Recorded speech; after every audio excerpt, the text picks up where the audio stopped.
Untold Stories.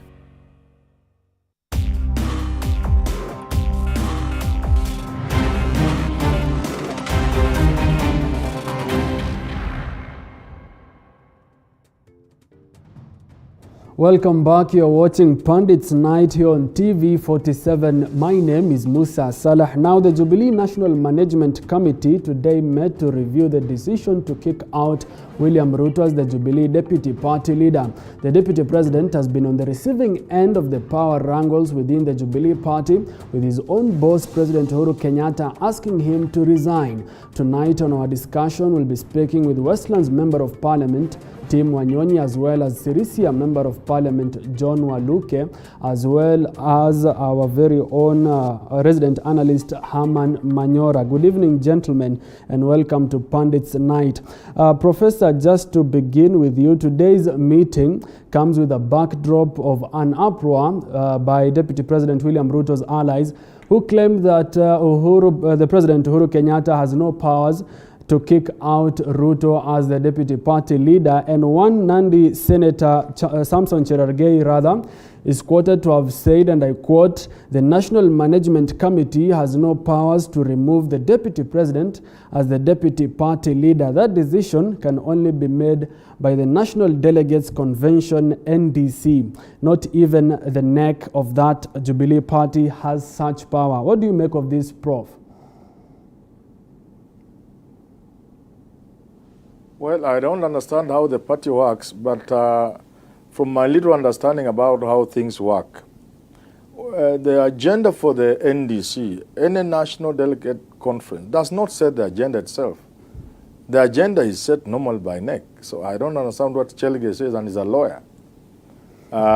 They may not have the power, but to say they have nothing even setting the agenda, only NDC, National Delegate Conference discusses an agenda that has been set by NEC. And in the normal nature of things, NEC will be seeking ratification, not even discussion. NDCs normally just ratify, because really they don't have time to set an agenda. It's normally a big crowd. They don't have time to set an agenda. They don't have time for exhaustive discussions to interrogate the issues before them. So it's always like somebody from one region speaks, one other from another region speaks, and then they ratify the recommendations from NEC.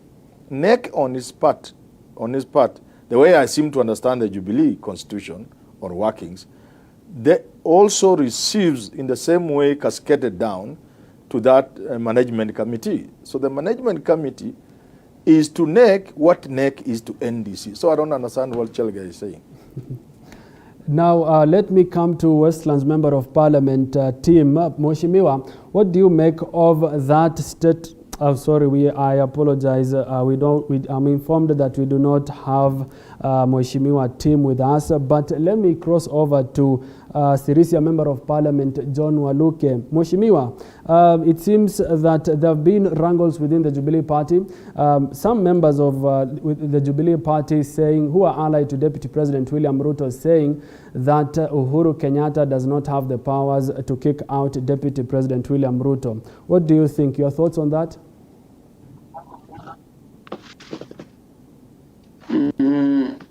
On those ones, I said earlier that I'm not going, because these things of the party, let me say I will not comment about it, because last time I commented and I got myself into a big problem, so I can't comment. I only came to comment on Tim Wanyonyi's issue, but here he's not online. So all right, Mheshimiwa, I get see him. See him. He's here. All right, Mheshimiwa, I get your point, but I wish that you could not reserve your comments. Nonetheless, we move over. Remember that yesterday, Professor, I'll start with you on this. Yesterday, the Jubilee Vice Chairman, David Murathe, while announcing today's meeting, said the Jubilee National Management Committee will meet today, that was today at 11 a.m., to recap recommendations of ejections of the deputy party leader as we await convening of NEC by the party leader, who can equally delegate to the party chairman. And of course, some of the things that David Murathe has been saying have come to pass. What do you expect the president to fire his deputy? I think in the normal nature of parties in this country, parties belong to individuals. ODM belongs to Raila Odinga, Wiper belongs to Kalonzo Musyoka, NMC, Mudavadi, equally Jubilee belongs to Uhuru. He has so much powers. We will need to work on that in future, because at the end of the day, these big parties are being funded by our taxes, courtesy of the Political Parties Act that then gives them some money. So and in the interest of democracy, it's not good that the parties belong to individuals. But for now, they do. And therefore, other than the provisions in the Constitution, and I think the Constitution is clear, the party leader has a lot of powers. Other than those powers from the Constitution, the way our parties behave, are run, and the powers of the party leaders, I would not find it difficult for Uhuru Kenyatta to dismiss William Ruto as a deputy party leader. But I would advise against, because I don't think it will be wise. I think, well, they can do it, that's their own problem. But they have been, in my view, they have been unable to get rid of small people. How are they going to get rid of a big person like Ruto? But I think if parties want to get rid of you, if a party wants to get rid of you, whether you are the deputy president or whatever you are, so long as you are not the party leader, they will get rid of you. So yes, Uhuru has that power. Whether it is wise is another story. Whether he will do it is up to him. But he has the powers, I think, by the nature of our parties and how they are run, the power of the party leaders, and I think by their own constitution. Because he is the one chairing. And all these people, certainly he's the one who has put them there. All of them are doing his bidding. How will they not get rid of him? They would get rid of him. I think it's not anything rocket science to see it can happen. Uhuru can get rid of Ruto if he wants. Whether it is wise, like I've said, it's another story. Whether again he can do it, it's another story. But he can do it. Mamon is saying, I've seen small people giving parties problems. Aisha Juma has not been dealt with by ODM, for example. There are these nominated senators in Jubilee. They have not been dealt with exhaustively. So I'm just beginning to wonder how would then people who have been unable to get rid of a nominated senator really handle the deputy party leader. That's I wonder whether it is possible, but I think he has the power, yeah. All right, Prof, that is your input there. But let me cross over to Honorable Waluke. Mheshimiwa, you've said you don't want to comment on the party dealings, but I think I'll need your comment on this. Do you think that the Jubilee Party has enough grounds to impeach Deputy President William Ruto if it comes to that, in your own opinion?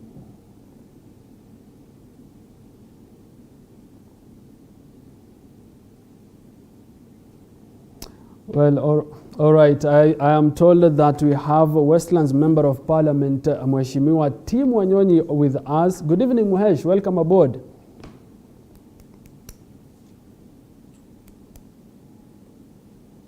Hello. Yes, Mheshimiwa, I can get you. Can you hear me? Yes. Yes, welcome aboard. We had just started, Mheshimiwa, and I just need your comment on this. The Jubilee Party has been trying to remove Deputy President William Ruto from the Deputy Party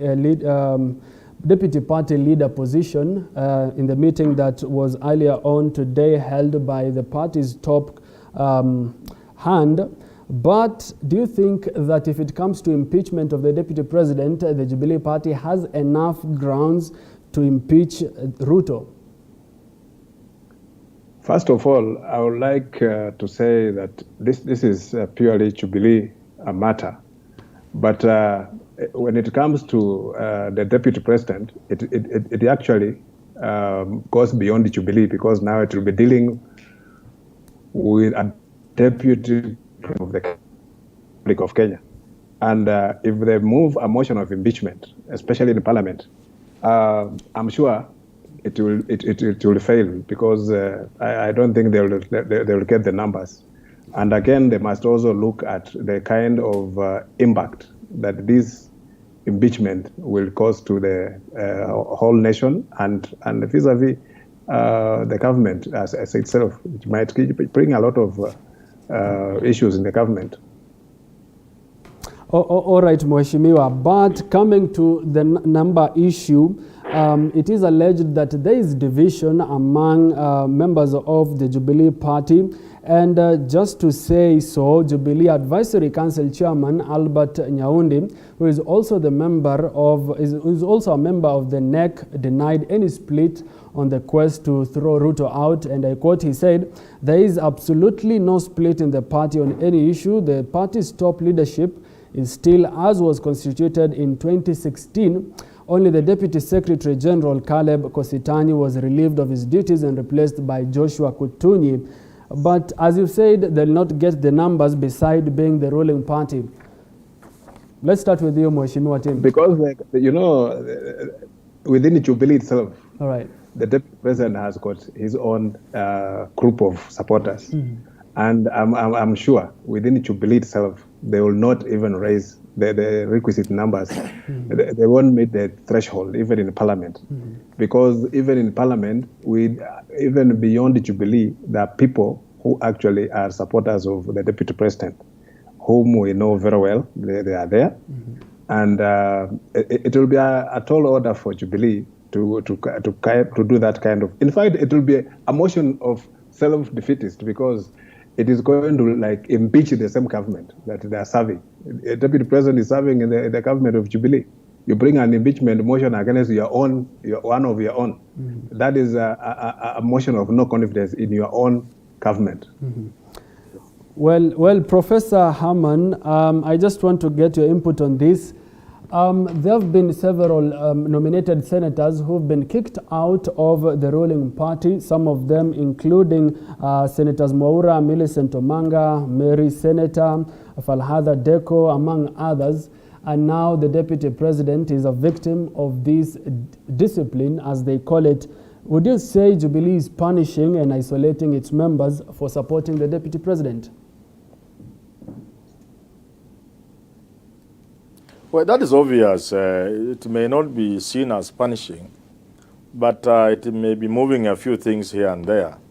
Normally, in any party, in any organization, there will be always conflicts and wrangles within, and they have their own mechanisms.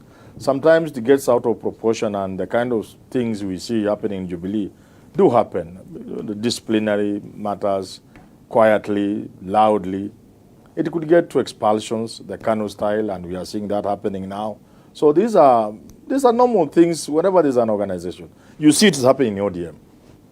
Recently there was a coup in Fort Kenya. They are always happening, these things. Where there is power, everybody wants power. Wherever there is power, power is the single most common source of conflict in society. Balance of power. Who has the power? So you saw it in Fort Kenya, you've seen it in ODM, you saw it in ANC, between Osozi and the rest, Baraka Mluka. You are now seeing, it's normal, it's not just Jubilee. But allow me to comment a bit on that impeachment motion. I want to differ a bit with my friend Tim Wanyonyi. I hear he wants to be governor. Good luck, Tim. You see, impeachment anywhere in the world, and I've said this repeatedly, is not anything you play with. Especially in the parliamentary democracies, especially where they work like Italy, Japan, the UK. You don't play with an impeachment. An impeachment is not something you want to entertain, even when you have really absolute numbers. Because anything could go wrong on the impeachment day. And this being Kenya, and the team you will begin to see, even in your own native Bungoma, what are people like Didmas Barasa doing now? You think he's the only one who will be whipped into line? And don't forget, Musa and my friend Tim, the president of our country has enormous powers. Not just a third world country. We all saw Trump the kind of powers he exercised until the last day of his presidency. I think on the 19th, 18th there. So when you have a president as powerful as Uhuru Kenyatta, supported by the most powerful politician in the country, Tim Wanyonyi's party leader, Raila Amolo Odinga, my friend, do not underrate what they can do if they really want to impeach you. I only doubt that they will go that direction. Because like we have said many, many times, that will be a very unwise move. But if they wanted to remove Ruto, take it from me. If there was a good bank in this country, you could take it. The banks we have here are not very good banks. You can take it to the bank. A good bank, team, you can fly out and bank it. They would remove him. An impeachment motion is possible, but not wise. Well, Prof, still on that thought, the professor has just said that parties are individual in this country, however unfortunate it is. But team, Mheshimiwa, I'd like to get your input in this. At least more than 6 parties were dissolved to form the current Jubilee Party.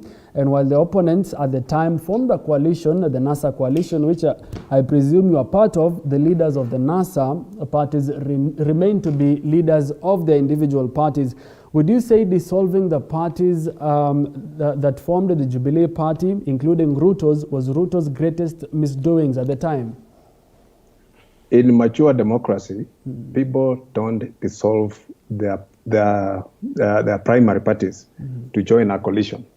You'll become irrelevant. In fact, when that coalition, the way Jubilee has collapsed, some of those people who dissolve their parties now, they are orphans now. They have to find new homes if they have to go to election next year.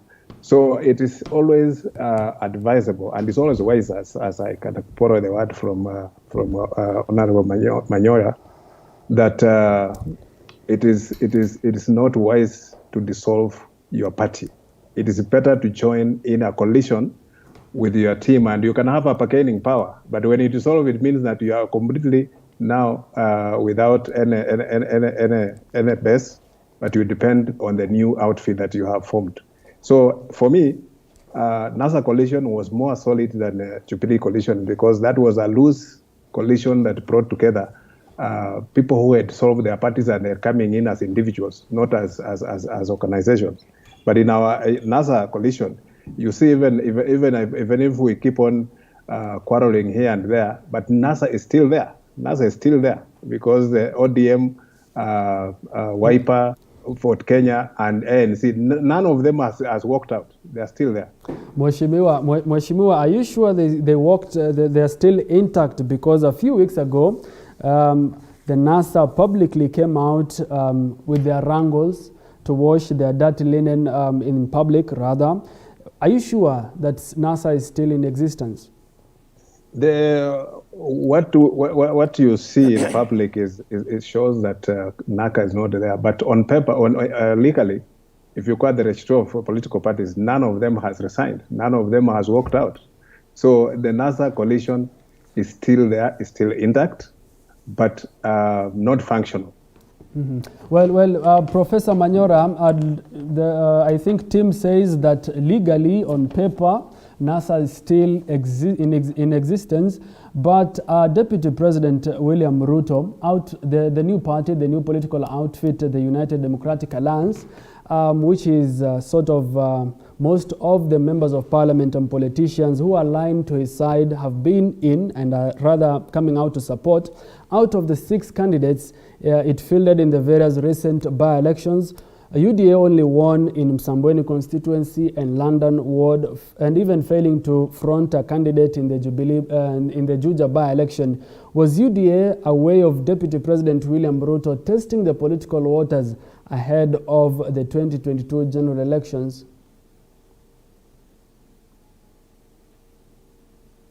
I think from the time the handshake happened, and especially when things began to show themselves for what they were, the moment it became clear Ruto was no longer Uhuru's favorite for 2022. Indeed, he was not in Uhuru's mind. In the common parlance, Uhuru had thrown him under the under the bus, or betrayal as Kenyans put it. The moment that happened, it was always a question of time. And it was always clear that there will be no Jubilee by 2022. It has happened before, PNU, NAC, even NASA, if they had won, it will be the same thing. These are vehicles of convenience. So it was always just a question of time. And for that reason, Ruto must have been looking around. And the UDA could be an option. And you can look at the URP colors with UDA. And it's really, and all his lieutenants and foot soldiers, they're all in UDA. But it could also be a scarecrow. It could also be something to distract our attention from the really thing. Maybe the really party could come at another time. And just to support team that NASA is there. NASA is there not just because it is there legally at the Register of Political Parties, but it's there even from a practical point of view, because the NASA coalition agreement says that it can be dissolved if three coalition members walk out. Now, the people who are grumbling the most, who are complaining the most, they're actually three. There is Wetangula, there is Kalonzo, there is Mudavadi. So if NASA was really dead, if they didn't want it, they have the numbers according to the law, according to their own agreement, to dissolve NASA. So to the extent that is there legally at the Register of Political Parties, and that the people with the ability to walk out legally, without offending the law, are not doing it, and they are merely complaining, shows that actually I support team.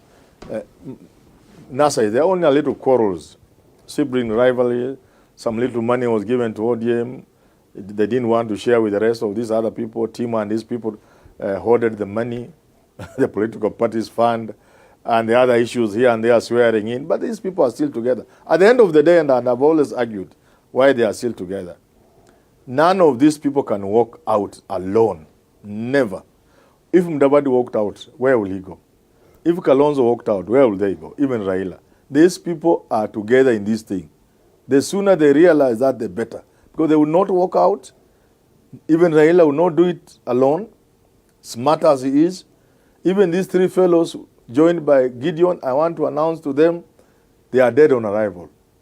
Their survival is if they are together. They can invite Gideon into NASA. But yes, I think that's what I think, yeah. All right, Prof. Mheshimiwa team, Prof there says that he's likened the wrangles within the NASA coalition to sibling rivalry. Do you think that is the case? What happens if Raila Odinga fails to endorse the other core principles for president in 2022 general elections?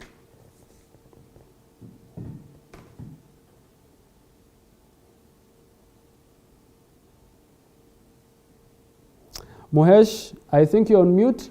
Please unmute yourself. Sorry. Okay, you can hear me now? Yes, I can hear you perfectly well. Okay. I was saying that I think it's not wise for this, as Manyora has put it, any of these partners, we can have issues here and there. And the issue is, if actually NASA form the government, I'm sure most of them will be sitting pretty well and comfortable, and they will not be making noises the way it's happening, because they did not form the government, and what remained was now to be in the opposition. And now, ODM being the largest of the partners, is the one that is in the house, and ODM actually ceded several grounds for them to share some positions in parliament, including leadership, although later on some of them we have had some changes. But initially, we ceded a lot of ground, even up to now. Malala is a deputy whip in the Senate, courtesy of ODM. And the others, initially, Senator Wetangula was the minority leader until the time when he was removed. Those were positions that were supposed to be shared. What brought issues again was that ODM was supposed to share with the coalition partners the share they get from the political parties registrar. So that is something that has been never agreed. I think it was a loose agreement that was never put on paper. So it was just a gentleman's agreement for ODM to share with them the share of that revenue from the political parties party registrar. Sorry. All right, Mheshimiwa. President Uhuru Kenyatta has come out in the open to challenge his deputy William Ruto to resign if he's not pleased with how government is operating as of now. And several leaders allied to President Uhuru Kenyatta are on record on the same that he must resign, listing several reasons, including corruption allegations, which are some of them which are in court. Now, doesn't the deputy president have the right to remain innocent until proven guilty, Mheshimiwa Wanyonyi? For me, it is not just even that. You know, you can never challenge your boss, or you can never even, take on your boss for whatever reasons. Once your boss is there, you have to serve him. And the deputy president is there to deputize the president. And the president actually has been very, very lonely because the deputy president has been on a campaign mood, has taken over and is doing his own things. He speaks very not kindly about the government. He denounces the same government he sits in. He's a member of the cabinet. He's enjoying everything of the government. But at the end of the day, he distances himself from even anything that is happening in Jubilee. So for me, deputy president is the one who is on the wrong. And the president was just right because he doesn't have the power to fire him, but he's challenging him that if he's uncomfortable being in government, it is better for him to be honorable enough to resign and play opposition politics from outside the government. But he's still pretty inside. He's enjoying everything in the government, but he's again criticizing the same government. For me, that is very dishonest, and the deputy president must really, if he feels that he's not comfortable in government, he should just go, and he can maybe find a better way of dealing with his issues other than being in the government and then disowning it. All right, Mheshimiwa Wanyonyi. Professor Haman, Wanyonyi says that it was wrong for Deputy President William Ruto to advance his political ambitions and that he must be loyal to President Uhuru Kenyatta. Do you think that as a leader you must always be a yes man to your boss when you do not agree with him or her at that particular time? Who says you can't disagree? You can differ with your boss. But what Tim is saying and alluding to is the fact of publicizing that agreement, that disagreement. The differences between you and your boss must be between the two of you. But you cannot take them outside there. You cannot act them and leave them. Because at the end of the day, and I've said this so many times, I'm almost hesitant to say it again, a deputy governor or a deputy president or a vice president is like a spare wheel. You cannot put the spare wheel on unless you have a puncture. You get it? A deputy president, a vice president, a deputy governor is there, but he's not there. This is borrowed from, for example, traditions of monarchs. Look at Prince Charles. He's a very old man, much, much older than me. And the mother is there. He cannot be half king. There's nothing like half king. You just do your business. That's why most of them do philanthropy and things, stuff like that. And this is a job you get when your mother dies if you are Prince Charles. People have tried to bring that debate to him, whether he should not be bypassed and allow Prince William, his son, to be the next in line. He said, please don't bring these kind of things. These sort of things happen when somebody has died. You see, that is the prince. Can only go on the throne when the monarch has died. I don't know whether you get this point. So that is why a deputy president, a vice president, and I hear deputy governors wanting the constitution to give them powers. What powers can you be given? You cannot create two centers of power. It cannot work like that. A deputy somebody is there just in a bad event, in the event something happens to the president. Then we don't want that vacuum. You step in, either in an acting capacity for 90 days, like it was in our old constitution, or you finish the remaining term. Smooth transition. Because death of a president like Magufuli can create a lot of problems. Now look at Saumu. I never knew Saumu. Honestly, I'm saying it on TV. I never heard of her. Just next door here. She was there not this term alone. Wanaita awamu ya kwanza. Alikuwa makamu wa rais kwa awamu ya kwanza ya Magufuli. She has been re-elected with Magufuli the second term, and we don't know her. That is what a vice president is. If you look at people like Mike Pence, very intelligent people, but you could see how they are almost submissive to Trump. All the time saying the president. It is not easy. In fact, in the recent, let me just finish this. Yes. Prof, allow me to cut you short there. Remember, the situations, the circumstances are different in this case from Tanzania and the US. Remember, there was a political debt that President Uhuru Kenyatta owes to his deputy, that of Yangu Kumi and Yako Kumi. What happened to that, Prof? Those are private matters. That is, the Constitution neither recognizes that nor supports it.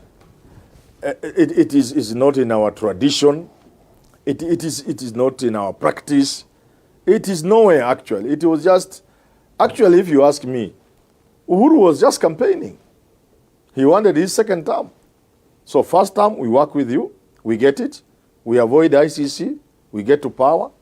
I give you some power in that government. We are almost like co-presidents. But my eyes are on 2017 and beyond.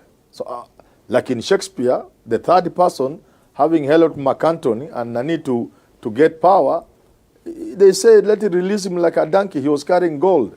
The owner takes the gold to the house as the donkey is let to go and graze. So that is the position. So really, it is nothing binding. And we have been told as much, even by Uhuru himself, in not so many words. Murathe has said it. Murathe has said, if there was an argument between Uhuru and Ruto, even mambo yao, it's nothing to do with the Kalenjin and the Kikuyu, for example. It's not anything binding to anybody. All right. So you cannot say that, and even those who argue. All right, Prof. Yes. Let me engage Tim Wanyonyi for a moment. Prof has talked about being a number two to the boss, President Uhuru Kenyatta. Now, does the current leadership crisis within the Jubilee Party, for whatever reason, seem to be siding or giving Deputy President William Ruto mileage as he gears up for the 2022 presidential elections? If he plays smart, if he plays, when people play victim, they tend to get sympathy from the people. But I want to say that he has not played his cards very well.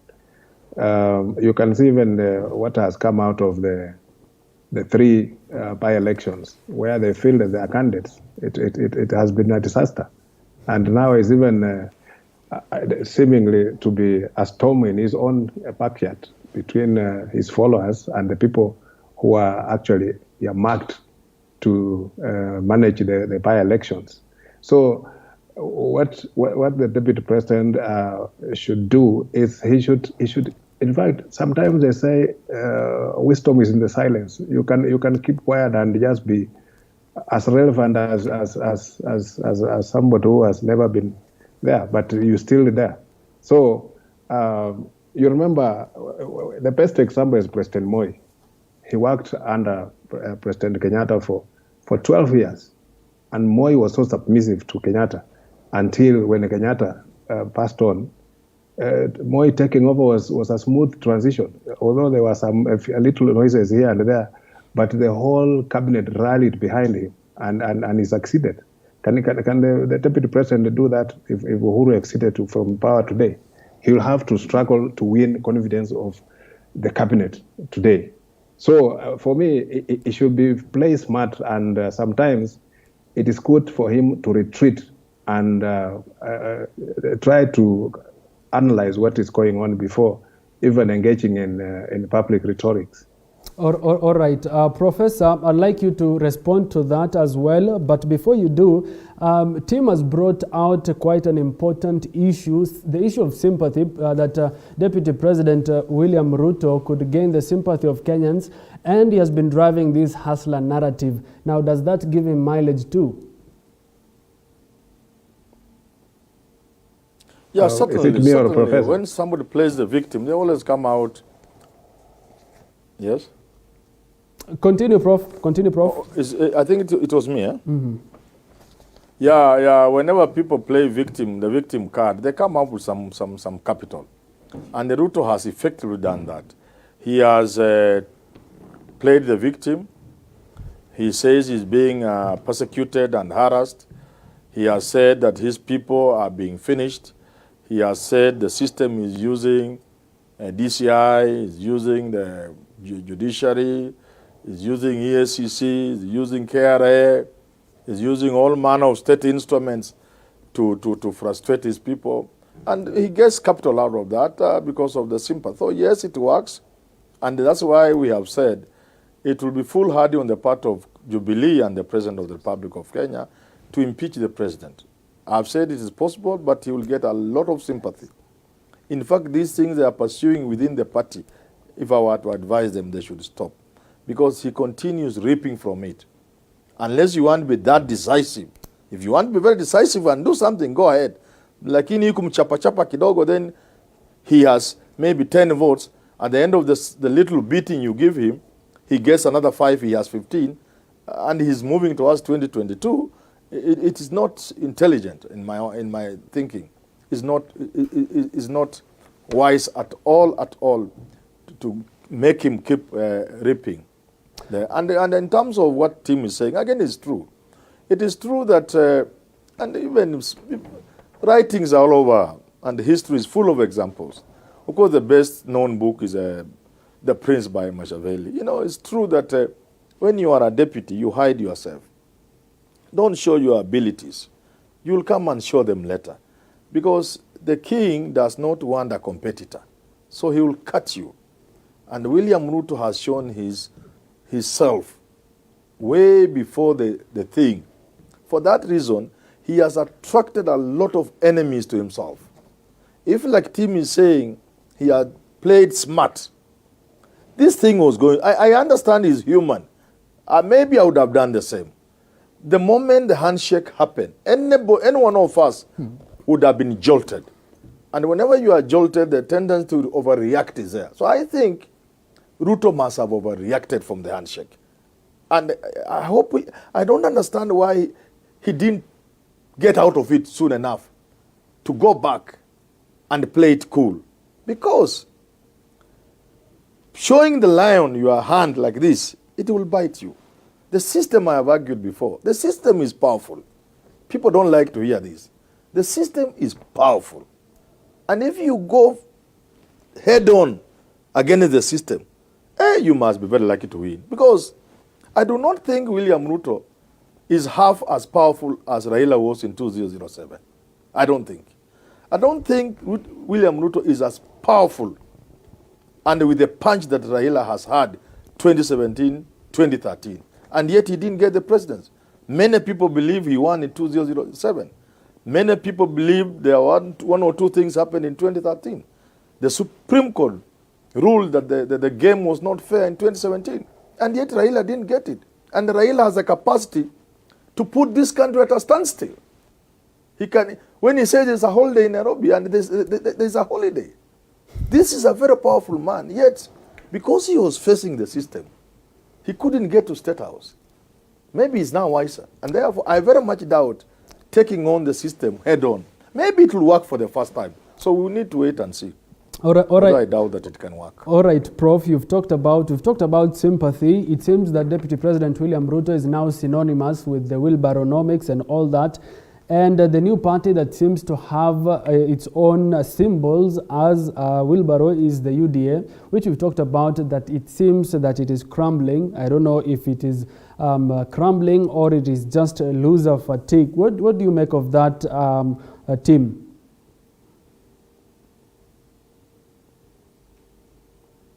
Mheshimiwa? Mheshimiwa, unmute. I've unmuted. All right. You can hear me now? Yes. I'm saying there's always teething problems when you have a new outfit like the UDA now. Already we are seeing that because they have been tested in 3 by-elections, and in those 3 by-elections, they have been completely outwashed. And in Matungu, it was even disaster. In Kapchai, and now Machakos was even worse. When the very chairman, the founder, and almost the owner of that party is Mudama, was thoroughly, beaten in that. So it's has just shown them that they have to go back to the drawing board and find a common what is it that they are not doing right, or is time ripe for them to come out and challenge the system as Mheshimiwa Manyoya puts it. The system is strong, powerful, and you can see with the president lining up his team his partners at State House, and with those partners, the deputy president is not there. So it just shows that this is the team the president is actually putting forward and telling Ruto, I dare you, face these guys, face this gentleman and the lady. So it is something that UDA must really now go back to the drawing board. Is this the game they are going to play in 2022? Is it they are going to take on this? Will they be together, or what is going to happen? All right. So the deputy president must actually come out with something new to face the system. All right. Professor Herman, do you agree with the team Wanyonyi when he says that it is not easy to have a new political outfit and at the same time challenge the deep state? Not quite. There can be parties that can come up and challenge existing systems and existing power. It has happened many places, including this country. So it's quite possible. But what I'm saying is this, and I think what Team Wanyonyi seems to be saying, that when UDA came, it came with a lot of fanfare. It is the chest thumping of the proponents of UDA that then creates very high expectations. So because of the kind of fanfare and optics and all sort of things and big talk, and then they go to the field and they are whitewashed as a team. So that is where the problem is. But if kama wangeenda pole pole, so that people can see this is a new party, it is trying. There was when Jubilee started, they put a candidate in it. I think it was somewhere in Kajiado, and the candidate won. Jubilee won. The person won when Jubilee was just new, when there was still TNA and URP, but then they said Jubilee, and the candidate won. Something like that. That's okay. But these guys came with a lot of force, and people say they were having hundreds of millions. Kenyans can always exaggerate. So when you lose in that manner, then people say, but something that is very important, especially as Tim says, what happens in Machakos, and you are beaten that badly. And not only are you beaten, you see, something small needs to happen at State House and everything has changed. So, and people are beginning to, if you ask me, honestly, there is fear and panic in the UDA camp, if you ask me now. And this kind of thing is not good in politics. Because at the end of what then happens is, you plant doubt among your own followers. And look at Didmas Baraza. You only need to add another Didmas Baraza and another one. They get to 3 and UDA is collapsed. It becomes a Kalenjin party. So the fanfare with which it came is its undoing. They created expectations and yet they performed badly. And then what happened, arranging Machakos and State House and what have you, shows people really you cannot go against the system. And some of them are beginning to panic. All right. And you are going to see a lot of people leaving UDA and getting into the hole of the other people. All right, Professor. Yes, Prof. All right, time is not on our side, but as we conclude in your parting shot, what should we expect from this Mheshimiwa team? Let's start with you. Expect from what? I didn't get your question. The Jubilee Party Wrangles. Today the committee met. What should we expect in the coming days? I think what is going to happen is that the president is going to rein in his troops, and I think his message is at home, and is at home and try, and they have read it, and I think he's not even interested in pursuing that line of impeaching the deputy president. He has sent the message, and they know that he's capable of doing it. So they must retreat and actually now start playing ball.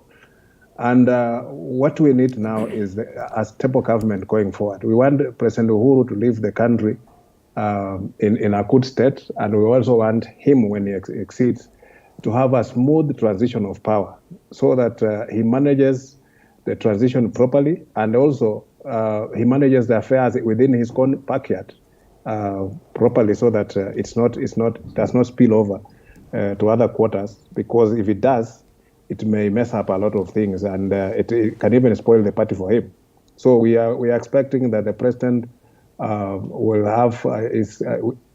be wise enough to manage the affairs properly, and even if he's not going to call anybody on the table and tell him in nice words, but he can manage it without actually moving that impeachment motion that the way they want to do it. All right, Prof, your parting shot as we conclude. I think Jubilee does not want to exist as a strong party. It's doing self-cannibalism. The owners of the party, the owners of Jubilee, are intentionally on a mission to weaken Jubilee, to cannibalize it, and then it can now align itself with other like-minded parties, like Murade said. The intention of the owners of Jubilee is to have whatever remains of Jubilee to team up with, I think, KANU and maybe ODM and Ford Kenya and the rest, so that they have a formidable team.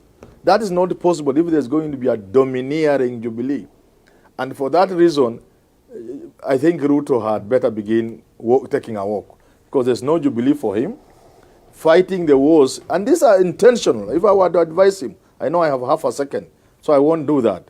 But in that half a second, let me tell him, they are going for your energy. And yet they know they don't even need the party. But they want to draw you into the wars, into Jubilee. I'm now addressing William Ruto. So that you expand your energy and the resources in a war they are not even interested in. So if I were Ruto, I would be much more careful. I would even walk out of Jubilee. I've always advised that. At the end of the day, you will not use that Jubilee for your 2022. You can take a walk anytime and even start your own party and even leave the position of DP in the last 1 year, because it's a liability to you. People are saying things are doing so badly in this country, and they are saying it's Jubilee. There's no way Ruto will distance himself from the mess that's going on in this country. He thinks he's doing it, but it won't succeed.